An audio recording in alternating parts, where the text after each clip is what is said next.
The PKK's aim is not democratic autonomy in the region, but an independent communist Kurdistan.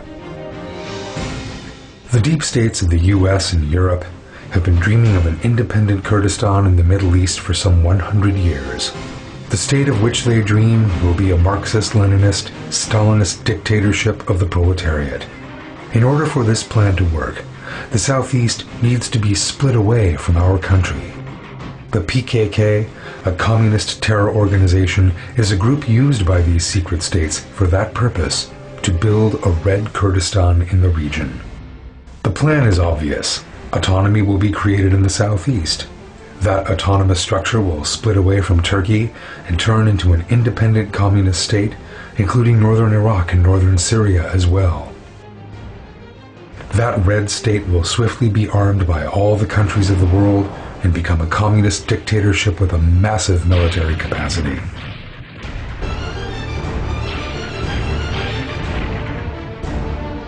That structure in the region will not, as some circles insist on maintaining, be democratic and peaceable. It will be a forward military base for the secret states of Europe and America. But what is the real aim behind the world's secret states' dream of building an independent communist Kurdistan? The aim is to erect an obstacle of the Antichrist against the Islamic Union. The American secret state wishes to use the PKK as Gog and Magog in order to bring about Armageddon. That will be a disaster which will turn the whole region into a bloodbath.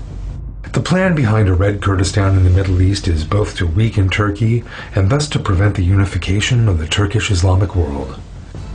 Communist Kurdistan will become a wall of the Antichrist between Turkey and the Islamic world. The aim is not the protection or the liberation of the Kurds. The secret states of America and Europe are not supporting the PKK out of love for the Kurds or to protect them. They are supporting them in order to obtain a powerful ally they can use against Muslim countries in the region. It matters not one jot to these circles what situation the Kurds are in or what happens to them afterwards. As a matter of fact, they have pushed the Kurds forward many times and then abandoned them frequently in the past. They made no protest as Saddam was slaughtering the Kurds en masse. The aim behind the secret states of Europe and America's love for the Kurds is obvious. A Marxist-Leninist, Stalinist, and militarily powerful Kurdistan that will impose enormous pressure on Muslims. That red dictatorship will be used to annihilate Muslims en masse.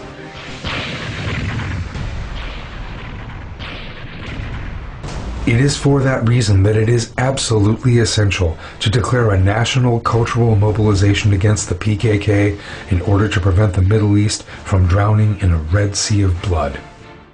People need to know that the PKK does not represent our Kurdish brothers. The Kurds are religious, polite, and virtuous people. The PKK is an irreligious, godless terror organization that rejects the concepts of moral virtue and family.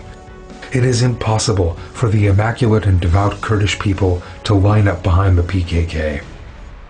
It is unacceptable for the needs and the rights of the people living in the region to be left to the mercy of such a despotic and aggressive organization as the PKK on the pretext of strengthening local administrations. The PKK is a Marxist-Leninist, Stalinist organization, one that, as its ideology requires, allows nothing that deviates from its own ideas. It will be impossible for any other party or civil society organization to be active in the region. The PKK will never allow those who think differently from it the right to exist, even those who seek to earn their favor, but will ruthlessly crush them all. The Turkish state must bear these facts in mind and assume a clear attitude against any proposals that would leave our Kurdish brothers in the hands of the PKK, particularly demands for the release of Öcalan and for autonomy.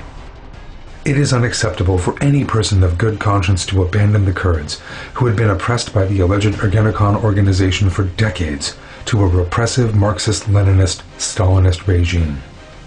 The Western secret states are no friends of the Kurdish people. These bodies, which remained silent for years as Saddam and Assad persecuted the Kurds, are now deceptively trying to give the impression of supporting them. These circles' sole aim is to use the godless, bookless PKK to build an independent communist Kurdistan in the region. The countries of the entire region must be on their guard against this stratagem. This plan to set Muslim against Muslim can be thwarted through an intellectual rebuttal of the PKK's ideology, raising young people's awareness against Darwinism, communism and materialism, and fully embracing the Quran and through Islamic unity and the system of the Mahdi. By the leave of God, this century will be one in which the PKK will be consigned to a mere footnote in the history books, and a century in which the truth shall prevail.